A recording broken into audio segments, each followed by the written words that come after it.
काही दिवसांपूर्वीच घडलेला हा प्रसंग आहे। एक माझी मैत्रीण आहे, ती माझ्याजवळ आली आणि अतिशय दुःखी होती। ती माझ्याकडे रडायला लागली। तिची मुलगी 7वीत आहे। ती यासाठी रडत होती की तिची मुलगी खेळायला गेली, तिथून तिने आईला फोन केला की तू मला न्यायला ये, आणि तिची आई म्हणजे माझी मैत्रीण म्हणाली की मी येऊ शकत नाही, मी अशाशा कामामध्ये व्यस्त आहे।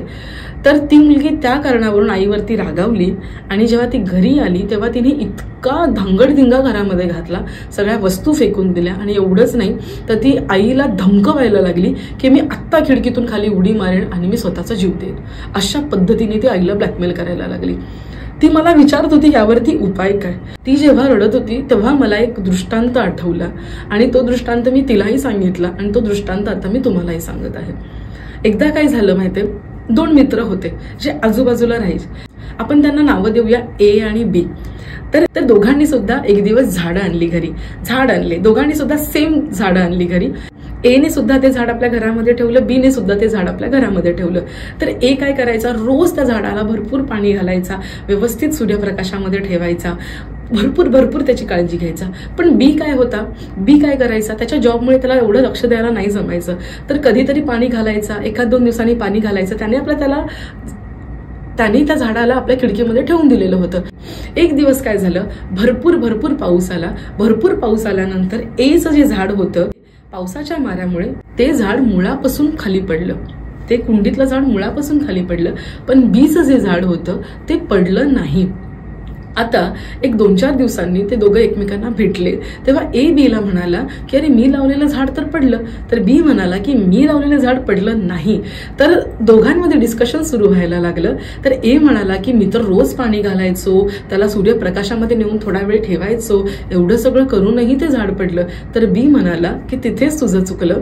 काय होतं, जेव्हा आपण झाडाला मुबलक प्रमाणामध्ये पाणी देतो तेव्हा ते झाडाची मुळं स्वतःहून प्रयत्न करत नाही पाण्याच्या शोधासाठी, त्याच्यामुळे ती मुळं खालपर्यंत जातच नाहीत, ती मुळं वरचेवरच राहतात। त्याच्यामुळे जेव्हा वादळ येतं, सोसाट्याचा वारा येतो, पाणी येतं, पाण्याची झडप बसते, पावसाची झडप बसते, त्यावेळेस ते उलमडून खाली पडतं। दृष्टांत संपला।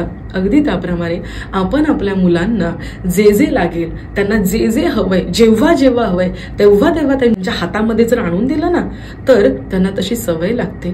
ते प्रयत्न करत नाही ऍडजस्टमेंट करण्याचे, ते प्रयत्नच करत नाही की मला ही गोष्ट हवी होती पण ही गोष्ट माझ्याकडे नाहीये। जसं आपलं बालपण आठवा, जेव्हा आपल्या बालपणी आपल्याकडे एखादी वस्तू नसायची तेव्हा आपण किती ऍडजस्ट करायचो। एखाद्या कॉम्पिटिशनला जर मला जायचंय तर माझ्याकडे पैसे नसतील, माझ्याकडे पॉकेट मनी फार थोडा असेल, तर मी रिक्षाने न जाता मी बसने जायची, बसने न जाता मी मॅडमना विचारायची can I get a sponsorship, मग मी त्या स्पॉन्सरशिपसाठी प्रयत्न करायची। अशा पद्धतीने आपण किती झगडलोय। ज्यावेळेस आपण मुलांना हवी ती गोष्ट हवे त्यावेळेस हातात देतो त्यावेळेस मुलं झगडायची विसरतात, त्यांना सवय लागते आपल्याला हे मिळणारच आहे आणि ते टेकन फॉर ग्रांटेड घ्यायला लागतात की हे मला मिळणारच आहे। संघर्ष करायला शिकत नाहीत। त्यानंतर भौतिक जगामध्ये आल्यानंतर त्यांना छोट्या गोष्टी सुद्धा त्यांच्या मनाला लागत असतात। मग ते तुम्ही केलेल्या असतील, मित्रमैत्रिणींनी केलेल्या असतील, कोणीही करू दे, त्यांची अंतःकरण, त्यांची मनं एवढी कमकुवत असतात की ते पटकन दुखतात, पटकन उलमडून पडतात।